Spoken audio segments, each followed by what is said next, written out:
నమస్తే, welcome to స్వతంత్ర. నేను మురళి. ముందుగా హెడ్లైన్స్ చూద్దాం. నన్ను తిట్టడం అంటేనే కేసీఆర్కు ఇష్టం. బీఆర్ఎస్ నుంచి తెలంగాణకు విముక్తి కావాలన్న మోదీ. నిరుద్యోగులకు ఇచ్చిన హామీలు కేసీఆర్ నిలబెట్టుకోలేదు. దళితులకు 3 ఎకరాల భూమి ఏమైందన్న అమిత్ షా. తెలంగాణ గడ్డపై కాంగ్రెస్ ప్రచార హోరు. బీఆర్ఎస్ బీజేపీపై రాహుల్ ప్రియాంక ఫైర్.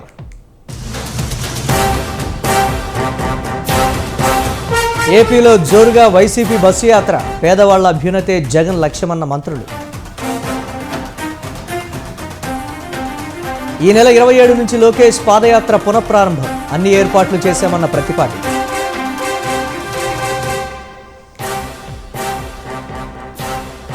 రాజస్థాన్లో 68% పోలింగ్. గెలుపుపై కాంగ్రెస్ బీజేపీ ధీమా.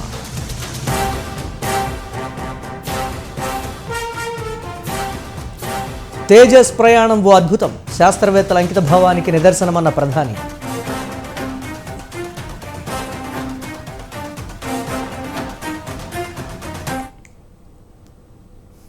బీఆర్ఎస్ పాలనతో ప్రజలు విసిగిపోయారని, ఇప్పుడు మార్పు కోరుకుంటున్నారని ప్రధాని నరేంద్ర మోదీ అన్నారు. 7 దశాబ్దాలుగా అధికారంలో ఉన్న కాంగ్రెస్ పార్టీ కూడా ప్రజల్ని విస్మరించిందని విమర్శించారు. కాంగ్రెస్ బీఆర్ఎస్ పార్టీ నుంచి ప్రజలు విముక్తి కోరుకుంటున్నారని మోదీ చెప్పారు. ఎన్నికల ప్రచారంలో భాగంగా కామారెడ్డిలో నిర్వహించిన బీజేపీ విజయ సంకల్ప సభలో మోదీ మాట్లాడారు. తెలంగాణలో బీజేపీ గాలి వీస్తోందని చెప్పారు. సకల జనుల సౌభాగ్య తెలంగాణ నిర్మాణం కోసం ప్రతి ఒక్కరూ కృషి చేయాలని మోదీ పిలుపునిచ్చారు. तेलंगाना के लोगों को, कामारेड्डी की जनता को, इन दोनों दलों को रिजेक्ट करना ही चाहिए.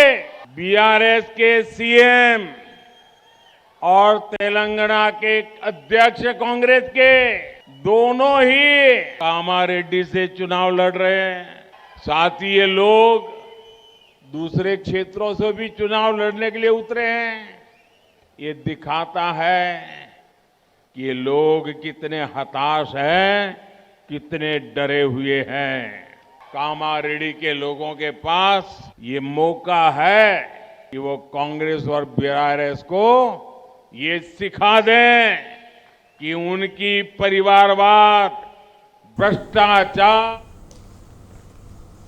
వ్యవసాయానికి ఉచిత విద్యుత్ ప్రారంభించిందే కాంగ్రెస్ పార్టీ అని అగ్రనేత రాహుల్ గాంధీ అన్నారు. కాంగ్రెస్ మళ్లీ గెలిస్తే సాగుకు ఉచితంగా 24 గంటల కరెంట్ ఇస్తామన్నారు. 10 ఏళ్ల బీఆర్ఎస్ పాలనలో 2 పడక గదుల ఇళ్లు ఎంతమందికి వచ్చాయని ప్రశ్నించారు. ఈ ఎన్నికలు దొరల తెలంగాణకు, ప్రజల తెలంగాణకు మధ్య జరుగుతున్నాయని చెప్పారు. కేసీఆర్ దోచుకున్న ప్రజల సొమ్మును వసూళ్లు చేసి ప్రజల ఖాతాల్లో వేస్తామన్నారు. బీజేపీ, బీఆర్ఎస్, ఎంఐఎం మధ్య ఒప్పందం ఉందని ఆరోపించారు. మోదీకి కేసీఆర్, అసదుద్దీన్ మంచి మిత్రులు అని రాహుల్ గాంధీ అన్నారు. सबसे पैसे बनाने वाली मिनिस्ट्रीज केसीआर के परिवार के हाथ में है. सबसे ज्यादा पैसा जमीन, शराब और रेत में बनाया जाता है. तीनों की तीनों मंत्रालय केसीआर के परिवार के हाथ में है. केसीआर जी, अगर आप भ्रष्ट नहीं होते तो ये तीनों के तीनों मंत्रालय आपके परिवार के हाथों में नहीं होते. दलित बंधु स्कीम में आपके एमएलए 3 लाख रुपए का कट लेते हैं. सबसे पैसे बनाने वाली मिनिस्ट्रीज केसीआर के परिवार के हाथ में है. सबसे ज्यादा पैसा जमीन, शराब और रेत में बनाया जाता है. तीनों की तीनों मंत्रालय केसीआर के परिवार के हाथ में है. केसीआर जी, अगर आप भ्रष्ट नहीं होते तो ये तीनों के तीनों मंत्रालय आपके परिवार के हाथों में नहीं होते. दलित మతపరమైన రిజర్వేషన్లకు బీజేపీ వ్యతిరేకమని కేంద్ర హోంమంత్రి అమిత్ షా అన్నారు. బీజేపీ అధికారంలోకి రాగానే 4% ముస్లిం రిజర్వేషన్లను ఎస్సీ, ఎస్టీ, ఓబీసీలకు కేటాయిస్తామని స్పష్టం చేశారు. బీజేపీకి అవకాశం ఇస్తే వరి పంటకు 1000 రూపాయల బోనస్ ఇస్తామని ప్రకటించారు. సీఎం కేసీఆర్ను ఇంటికి పంపించాలని తెలంగాణ ప్రజలు నిర్ణయించుకున్నారన్నారు. మిగులు రాష్ట్రాన్ని కేసీఆర్ అప్పుల రాష్ట్రంగా మార్చారని అమిత్ షా ఆరోపించారు. గెలిచిన కాంగ్రెస్ ఎమ్మెల్యేలు బీఆర్ఎస్లో చేరడం ఖాయమని అన్నారు. ఎస్సీ వర్గీకరణకు కట్టుబడి ఉన్నామని అమిత్ షా స్పష్టం చేశారు. भारतीय जनता पार्टी ने दो महत्वपूर्ण निर्णय लिए हैं। माड़ीगा समाज को जो वर्षों से अन्याय हो रहा है, तो हमने तय किया है कि एससी रिजर्वेशन में माड़ीगा समाज को हम वर्टिकल कोटा देकर उनको प्रोरेटा सीटें मिले, उस दिशा में हम आगे बढ़ेंगे। और इसके साथ साथ हमने तय किया है कि केसीआर ने भले वादा खिलाफी की कि दलित मुख्यमंत्री बनाने का वादा 2014 में किया था, खुद ही बन गए, अब बेटे को बनाना चाहते हैं, मगर भारतीय जनता पार्टी ने तय किया है कि हमारी सरकार बनने के बाद हम बैकवर्ड क्लास से मुख्यमंत्री बनाएंगे। ये वादा हमने तेलंगाना की जनता को किया है और इतनी बड़ी संख्या में जो बैकवर्ड क्लास है उनको हम न्याय दिलाने का काम करेंगे। ये 10 साल में बीआरएस ने एक प्रकार से करप्शन के अलावे कोई उद्यम नहीं किया है। मिशन भागीरथ घोटाला हो, पासपोर्ट स्कैम हो, मियापुर भूमि सौदे का 4000 करोड़ का घोटाला हो, आउटर रिंग रोड सिर्फ पौने दाम पर बेच देने का घोटाला हो, कालेश्वरम परियोजना का घोटाला हो, शराब घोटाले को हम सभी जानते ही है। ग्रेनाइट घोटाले में कितना मनी लॉन्ड्रिंग हुआ वो कोई छिपी बात नहीं है। 2020 की बाढ़ राहत में भी घोटाला किया गया। केक की रिपोर्ट से स्पष्ट हो गया है कि मिशन काकतीय में 22,000 करोड़ रुपए का बजट समाप्त होने के बाद भी सिर्फ 65% काम हुआ है। और बीआरएस के कार्यकर्ता दलित बंधु जो 2 बेडरूम हॉल किचन का स्कीम है उसमें भी उगाही है। సీఎం కేసీఆర్ కుటుంబానికి ఉద్యోగాలు వచ్చాయి తప్ప వేరే ఎవరికైనా ఉద్యోగాలు ఇచ్చారా అని కాంగ్రెస్ పార్టీ అగ్రనేత ప్రియాంక గాంధీ ప్రశ్నించారు. పాలేరులో భట్టి విక్రమార్క, తుమ్మల, పొంగులేటితో కలిసి రోడ్ షో నిర్వహించారు. ఈ సందర్భంగా మాట్లాడుతూ ఉద్యోగాలు రావాలంటే బీఆర్ఎస్ను అధికారం నుంచి తప్పించాలని పిలుపునిచ్చారు. తెలంగాణలో మార్పు రావాలన్న ప్రియాంక కాంగ్రెస్ వస్తేనే ఉద్యోగాలు వస్తాయన్నారు. తెలంగాణలో రైతులు, ఆడబిడ్డలు, యువత ఉద్యమిస్తేనే తెలంగాణ వచ్చిందని ప్రియాంక గాంధీ వ్యాఖ్యానించారు. బీఆర్ఎస్ 10 ఏళ్ల పాలనలో రాష్ట్రాన్ని అప్పులపాలు చేసిందన్నారు.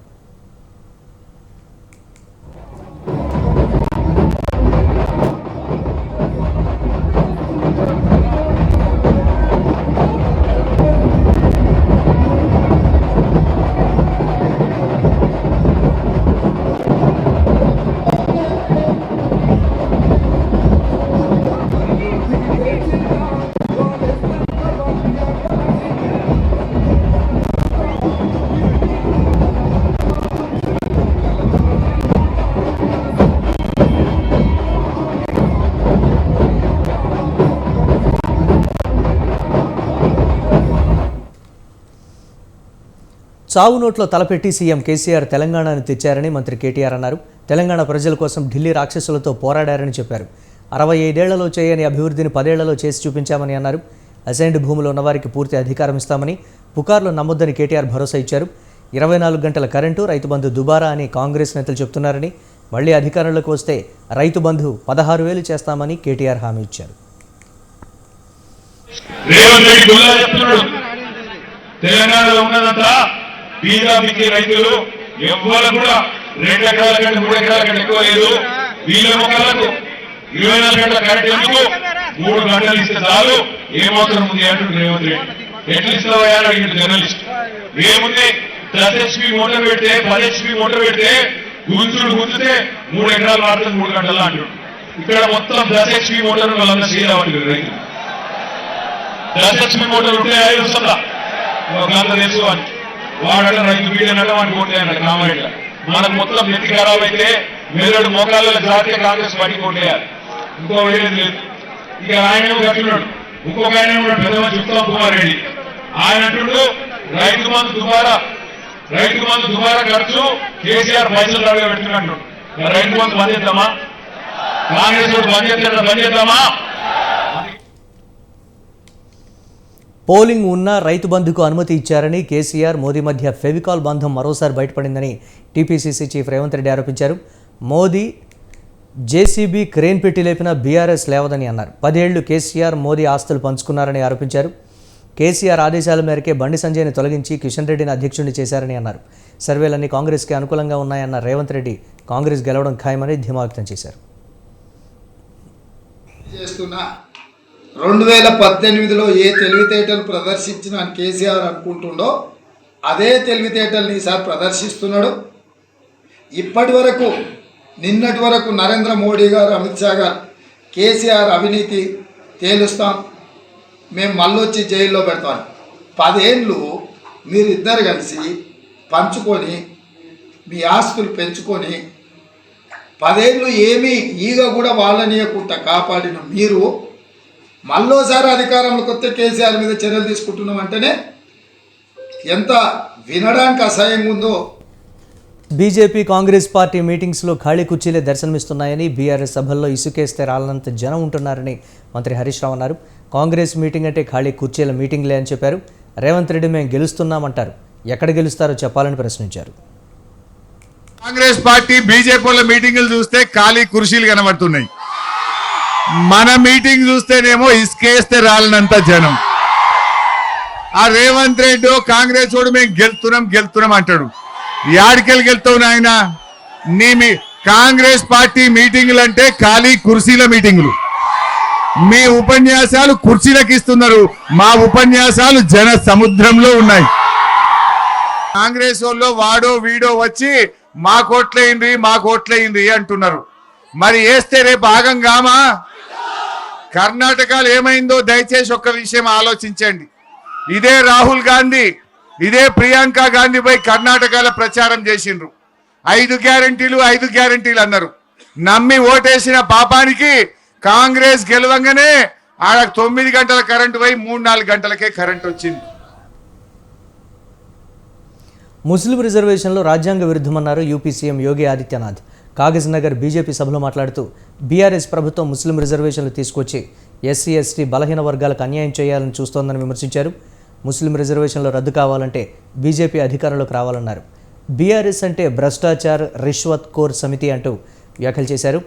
నీళ్లు నిధులు నియామకాల నినాదంతో అధికారంలోకి వచ్చిన కేసీఆర్ స్వలాభం కోసం రాష్ట్రాన్ని తాకట్టు పెట్టారని మండిపడ్డారు. తెలంగాణలో రైతులు ఆత్మహత్య చేసుకోవాల్సిన పరిస్థితులు నెలకొన్నాయన్నారు. పేపర్ లీకేజీలు జరుగుతున్నాయని అన్నారు. के बाद केसीआर ने तेलंगाना आंदोलन के द्वारा किए गए वादों को ही भूल गए. जब तेलंगाना बना था भाइयों बहनों, तब तेलंगाना रेवेन्यू सरप्लस राज्य था. आज तेलंगाना 3 लाख करोड़ रुपए के कर्जे में फंस चुका है.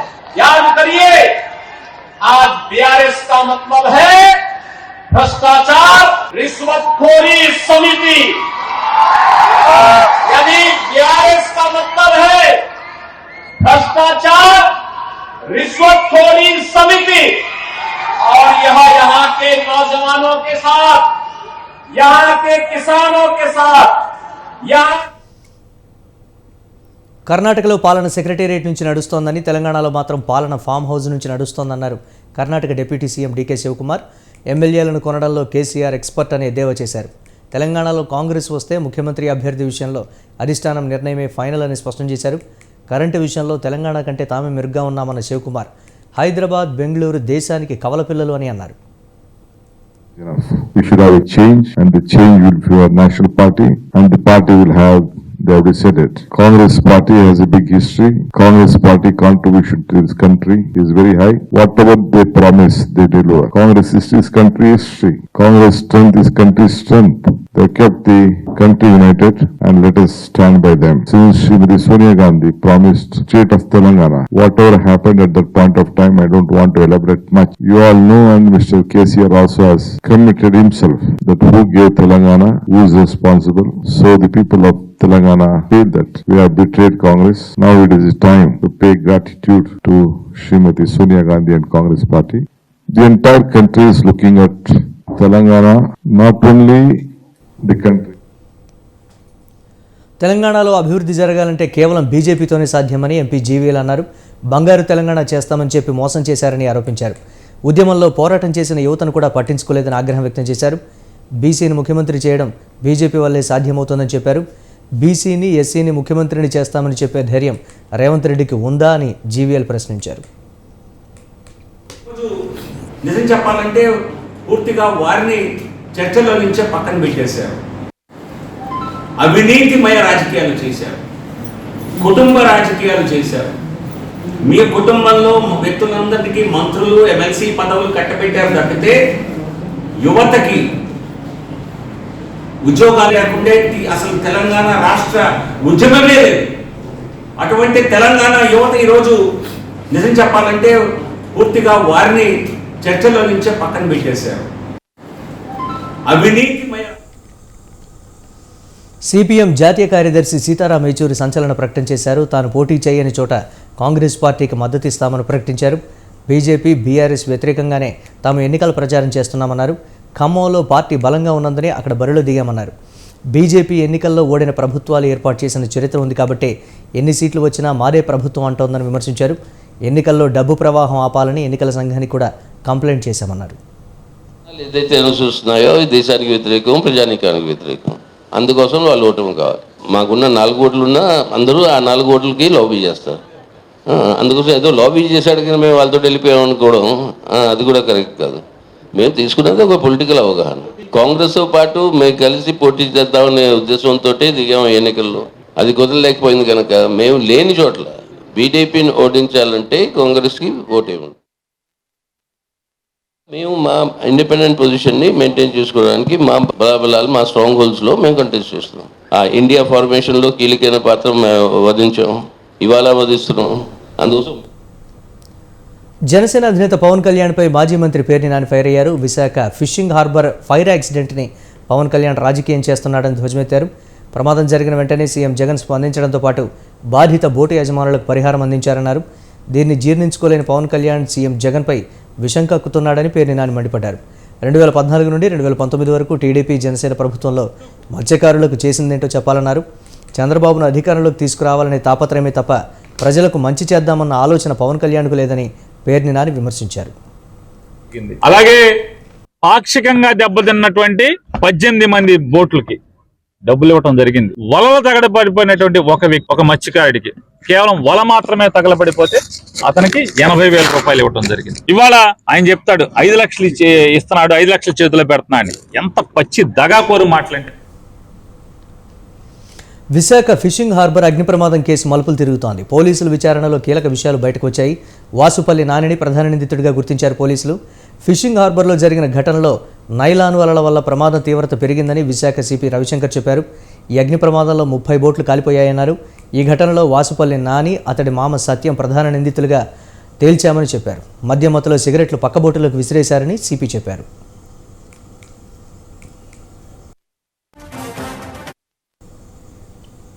తెలుగుదేశం జాతీయ కార్యదర్శి నారా లోకేష్ యువగళం పాదయాత్ర పునఃప్రారంభమవుతోంది.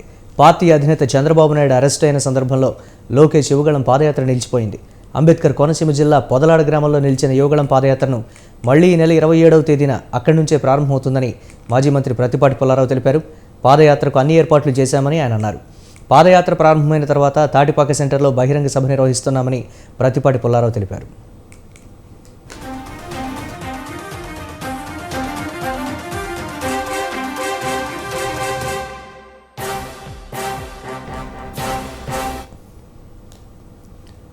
కడప జిల్లా ఎస్పీ బీటెక్ రవి కేసులో తనకు నోటీసులు జారీ చేస్తామని చెప్పడం హాస్యాస్పదంగా ఉందని ఎంపీ సీఎం రమేష్ అన్నారు. మాజీ ఎమ్మెల్సీ బీటెక్ రవిని పోలీసులు భయభ్రాంతులకు గురిచేసి అరెస్టు చేశారని, 10 నెలల ముందు జరిగిన సంఘటనకు ఇప్పుడు అరెస్టు చేయడం పోలీసుల వైఫల్యమేనన్నారు. ఎస్పీ ఏకపక్షంగా మాట్లాడటం సరికాదని సీఎం రమేష్ అన్నారు. పోలీస్ కాదు, ఆ టైంలో ఒల్లూరు ఇన్స్పెక్టర్ కానీ, ఒల్లూరు సబ్ ఇన్స్పెక్టర్ కానీ, ఒల్లూరు కానిస్టేబుల్స్ కానీ వారి మొబైల్స్ ఉంటాయి. వారి మొబైల్స్ ఏ టవర్లో ఉన్నాయి ఆ టైంలో అనేది, ఆ టైంలో రవీంద్రనాథ్ రెడ్డి ఏ టవర్ లొకేషన్లో ఉన్నాడనేది కూడా తెలుస్తుంది టెక్నాలజీలో. అక్కడి నుంచి డైరెక్ట్గా ఎక్కడికి తీసుకెళ్లారు? ఒల్లూరు పోలీస్ స్టేషన్కి తీసుకెళ్లారా? ఒకవేళ నిజంగానే రవీంద్రనాథ్ రెడ్డిని ఒక పోలీసు ఏఎస్ఐని తోసిన దాంట్లో కేసు బుక్ చేస్తే, కేసు బుక్ చేసింది ఎప్పుడు? 10 నెలల క్రితం. 10 నెలల క్రితం బుక్ చేస్తే ఇక్కడ ఉండే మీడియా వారికి అందరికీ తెలుసు రవీంద్రనాథ్ రెడ్డి రోజు పులివెందుల. వైసీపీ ప్రభుత్వంపై టీడీపీ ఏపీ అధ్యక్షుడు అచ్చెన్నాయుడు తీవ్ర విమర్శలు చేశారు. 16 నెలలు జైల్లో ఉన్న జగన్మోహన్ రెడ్డి అధికారంలోకి వచ్చి ప్రజాధనాన్ని దోచుకుంటున్నాడని ఆరోపించారు. బీసీల వెన్నువిరుస్తున్న జగన్ రెడ్డి పుస్తకావిష్కరణ సందర్భంగా మాట్లాడుతూ వందలాది మంది బీసీలపై వైసీపీ ప్రభుత్వం అక్రమ కేసులు బనాయించిందని ఆరోపించారు. ప్రస్తుతం పదవుల్లో బీసీలు ఉన్నప్పటికీ ఒక సామాజిక వర్గానిదే అసలైన అధికారమని అన్నారు. ఆచరణ కానటువంటి హామీలు ఇచ్చి ప్రజాజీకానికి తప్పుదావ పట్టించి 2019లో ఈ రాష్ట్రానికి ముఖ్యమంత్రిగా బాధ్యతలు స్వీకరించాడు. 4 సంవత్సరాలు 8 మాసాలైంది. బలహీన వర్గాలపైన ఊచకోత ప్రారంభించాడు. ఈరోజు 74 మంది బలహీన వర్గాలని రాష్ట్రంలో ఇసుక దోపిడీకి ముఖ్యమంత్రి జగన్ తెరలేపారని టీడీపీ పాలిట్ బ్యూరో సభ్యుడు నక్కా ఆనందబాబు ఆరోపించారు. ముఖ్యమంత్రి పేషి ఆధ్వర్యంలో జరిగే ఇసుక కుంభకోణంలో తెర ముందు ముఖ్యమంత్రి సోదరుడు అనిల్ ఉంటే తెర వెనుక జగన్మోహన్ రెడ్డి ఉన్నారని ఆరోపించారు. ఇక ఈ 4.5 ఏళ్లలో సాగిన ఇసుక దోపిడీ ఒక ఎత్తైతే వచ్చే 6 నెలలు సాగే దోపిడీ మరో ఎత్తని అన్నారు. 100 కోట్లేమో ఈ డైరెక్టర్ లాంటి వాడు తింటున్నాడు, 1000 కోట్లేమో ముఖ్యమంత్రికి అప్పచెబుతా ఉన్నారు. ఈ వెలుగెత్తి సాడుతా ఉన్నాం, ప్రజలకి బహిర్గతం చేస్తా ఉన్నాం కాబట్టి ఈ గొంతు అణి చేయాలి, వీళ్ళ మీద కేసు పెట్టాలి. బ్రహ్మాండమైన అద్భుతమైన పాలసీ చంద్రబాబు నాయుడు గారు తీసుకొచ్చింది. ఉచిత ఇసుక విధానం అనేది ఆ రోజున ఎవరు ఊహించలా. కాకినాడ జిల్లాలో అధికార పార్టీకి చెందిన నేతలు రాజీనామా చేశారు. ప్రతిపాడుకు చెందిన 2 ఎంపీపీలు, ఎంపీటీసీ, ఒక సర్పంచ్ రాజీనామా చేశారు. ప్రతిపాడు ఎమ్మెల్యే పర్వత పూర్ణచంద్రప్రసాద్పై వ్యతిరేకత ఉన్న ఎంపీపీలు పార్టీ మీద గౌరవంతో ఇప్పటివరకు కొనసాగారు. సమస్యను పార్టీ పెద్దల దృష్టికి తీసుకువెళ్లినా పట్టించుకోలేదని ఎంపీపీలు అన్నారు. ఇటీవల కాలంలో స్థానిక ఎమ్మెల్యే పర్వత పూర్ణచంద్రప్రసాద్కు వ్యతిరేకంగా ఎంపీపీలు ఆత్మీయ సమావేశం పెట్టారు.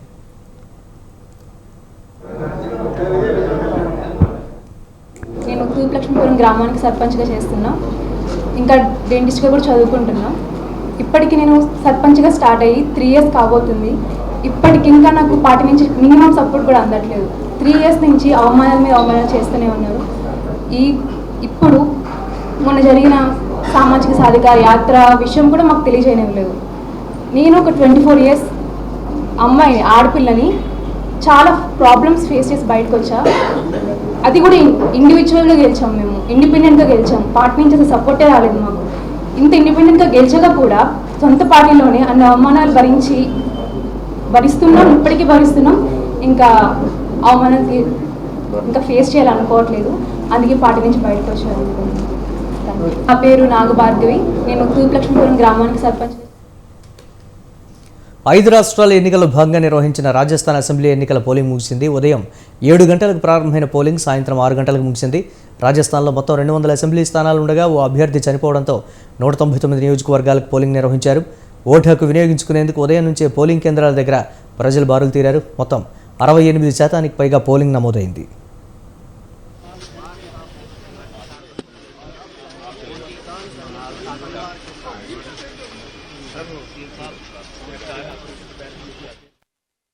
ఎన్నికల వేళ కరణ్పూర్ నియోజకవర్గం నుంచి పోటీ చేస్తున్న కాంగ్రెస్ అభ్యర్థి గుర్మీత్ సింగ్ చనిపోయారు.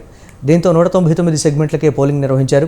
పోలింగ్ ప్రారంభమైన తొలి గంటల్లోనే పలువురు ప్రముఖులు ఓట్లు వేశారు. రాజస్థాన్ ముఖ్యమంత్రి అశోక్ గెహ్లాట్ సర్దార్పురంలో, బీజేపీ సీనియర్ నేత మాజీ సీఎం వసుంధరా రాజే ఝలావర్లో ఓటు హక్కు వినియోగించుకున్నారు. కాంగ్రెస్ సీనియర్ నేత సచిన్ పైలట్ జైపూర్లోని సివిల్ లైన్స్ ప్రాంతంలో ఓటు వేశారు. ఈ ఎన్నికల్లో టోంక్ నియోజకవర్గం నుంచి సచిన్ పైలట్ పోటీ చేశారు. రాజస్థాన్ గవర్నర్ కల్రాజ్ మిశ్రా జైపూర్లో తన ఓటు హక్కును వినియోగించుకున్నారు. ఇదిలా ఉంటే కేంద్ర మంత్రి అర్జున్ రామ్ మేఘ్వాల్ తూర్పు బికనీర్లో ఓటు వేశారు. అందరిలాగే క్యూ లైన్లో నిల్చుని ఆయన ఓటు వేయడం విశేషం.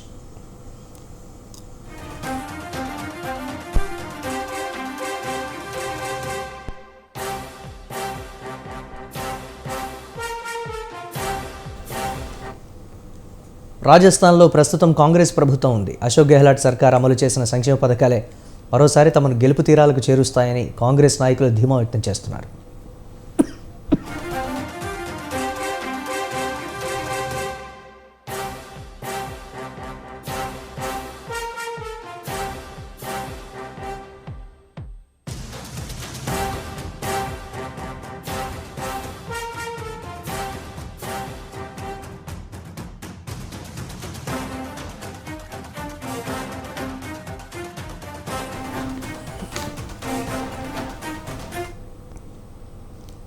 ప్రధాని నరేంద్ర మోదీ తాజాగా తేజస్ యుద్ధ విమానంలో విహరించారు. తేజస్ అనుభవం అద్భుతంగా ఉందన్నారు ప్రధాని. మన దేశ శాస్త్రవేత్తల అంకిత భావానికి తేజస్ యుద్ధ విమానం ఓ నిదర్శనమన్నారు. ఈ సందర్భంగా హాల్లో నూతనంగా ఏర్పాటు చేస్తున్న తయారీ యూనిట్ను ప్రధాని నరేంద్ర మోదీ పరిశీలించారు.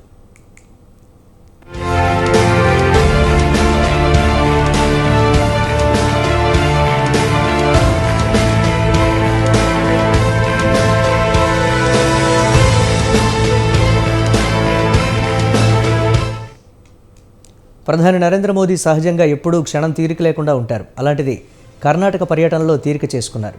స్వదేశీ పరిజ్ఞానంతో రూపొందించిన తేలికపాటి యుద్ధ విమానం తేజస్లో కాసేపు విహరించారు. సరదాగా తేజస్లో అటు ఇటు చక్కర్లు కొట్టారు. తేజస్లో ప్రయాణాన్ని ప్రధాని నరేంద్ర మోదీ ఫుల్గా ఎంజాయ్ చేశారు.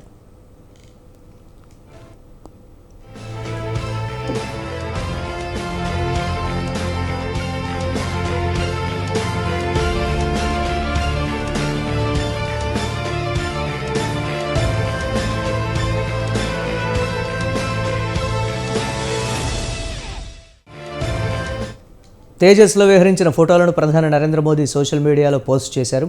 తేజస్లో చక్కర్లు కొట్టడం అద్భుతంగా ఉందన్నారు. తేజస్ను భారతదేశ శాస్త్రవేత్తల కృషి అంకిత భావానికి నిదర్శనంగా ప్రధాని తెలిపారు. స్వావలంబనలో ప్రపంచంలో మరే ఇతర దేశానికి భారత్ తీసిపోదన్నారు.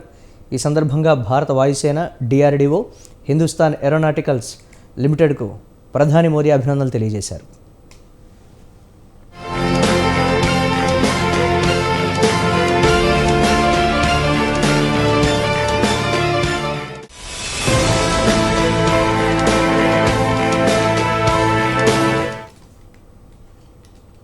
పశ్చిమ బెంగాల్ రాష్ట్రం కుల్తీ రైల్వే స్టేషన్లో అగ్ని ప్రమాదం జరిగింది. అసన్పోల్ జిల్లాలోని కుల్తీ రైల్వే స్టేషన్లో ఒక్కసారిగా మంటలు చెలరేగాయి.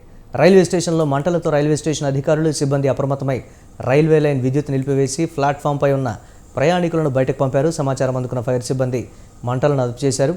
అగ్ని ప్రమాదానికి కారణం ఎలక్ట్రికల్ వర్క్ జరుగుతూ ఉండటమే అని అధికారులు ప్రాథమికంగా నిర్ధారించారు. ప్రమాదంలో ఎవరికీ ఎలాంటి ప్రాణహాని జరగలేదని అధికారులు తెలిపారు.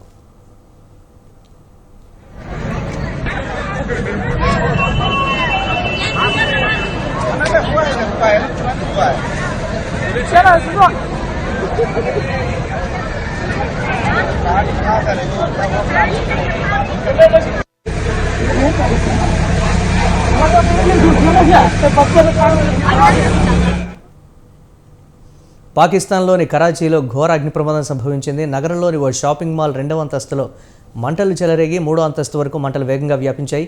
ఈ ప్రమాదంలో 11 మంది ప్రాణాలు కోల్పోగా మరో 6 తీవ్రంగా గాయపడ్డారు.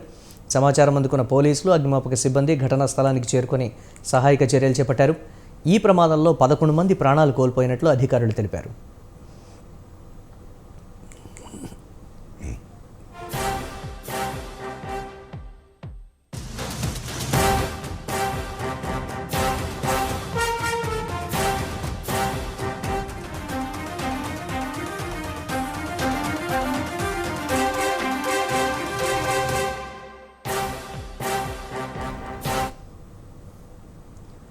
ఇజ్రాయెల్, హమాస్ల మధ్య కొనసాగుతున్న భీకర యుద్ధంలో కీలక పరిణామం చోటు చేసుకుంది. తాత్కాలిక కాల్పుల విరమణకు కుదిరిన సంధిలో భాగంగా తొలి దశలో తమ చెరలోనే 240 మంది బందీల్లో 25 మందిని హమాస్ విడుదల చేసింది. ఇందులో 13 మంది ఇజ్రాయెల్కు చెందినవారు కాగా మరో 12 మంది థాయిలాండ్ పౌరులు ఉన్నారు. ఇజ్రాయెల్ కూడా తమ జైళ్లలో ఉన్న పాలస్తీనాకు చెందిన 39 మంది మహిళలు, చిన్నారులను విడుదల చేసింది.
ఇవి ఇప్పటివరకు అప్డేట్స్. కీప్ వాచింగ్ స్వతంత్ర.